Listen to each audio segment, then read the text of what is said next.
Biggest mistakes people make moving to Panama. Before you move to Panama, you need to hear this. Mistake number 1. Thinking Panama is a tax-free paradise.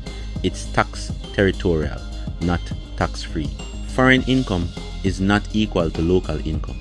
The rich don't guess they structure their income correctly. Mistake number 2. Moving first, then trying to figure out residency. That's backwards. Smart people secure legal status, banking or property before fully relocating. Mistake number 3.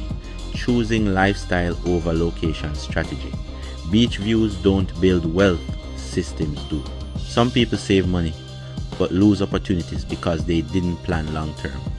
The wealthy asks, how does this country help my business, taxes, and future?